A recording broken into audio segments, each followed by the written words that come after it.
For amputees and wheelchair-bound people, it can be hard to find a place to work out. In our positive story, Tammy Eswick takes us to a gym, giving people not just a safe space to work on their bodies, but their minds and souls as well. In 2016, Mark Raymond Jr.'s world flipped upside down. So my life changed in a split second after my diving accident. Raymond says he's been committed to fighting for justice and equity his whole life, something ingrained in him from childhood. But after he broke his neck diving off a friend's boat, he found a new purpose and mission. I had to grapple with this new life, right? Along that journey, I found how under-resourced the disabled community was. So this piece of machinery is a Biodex treadmill system. He opened a first-of-its-kind gym for amputees and stroke victims in New Orleans using specially designed equipment and therapy programs. Split Second Foundation and Split Second Fitness were born out of Raymond's own struggles. What were some of the issues that you found? Definitely a lack of fitness spaces for people to go and continue rehab after they got discharged from outpatient therapy.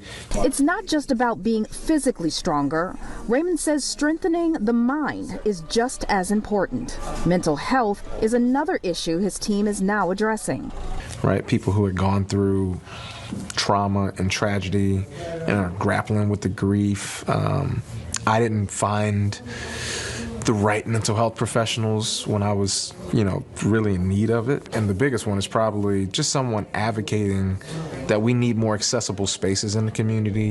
He's talking about more open spaces to fit a wheelchair through a doorway, easier curb access with curb cuts and corner walkway slopes, and more accessible transportation. Because all of these are impediments to people living a good quality of life. Raymond is working on that ease of access on another platform as chairman of the Regional Transit Authority in New Orleans, the entity responsible for city buses and streetcars. People have been fighting for an accessible streetcar on the St. Charles line for 10 years before it got done. And unfortunately, two of the people that filed the suit that got it done passed without seeing it come to fruition.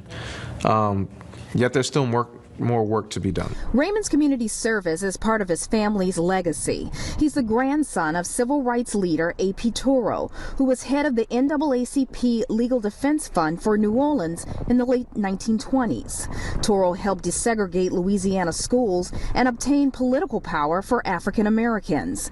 His mission was to right the wrongs of discrimination, segregation, and violence against black people. His 35-year-old grandson is now following in his footsteps by creating his own path to help the people of his state. Growing up in that shadow, I guess I kind of knew what the recipe was, but I never thought that I'd have to be the cook in that kitchen. I wouldn't be able to do any of this without my family and my mom. I think when we put our heads to it and do the work, we see the solutions, we see the product.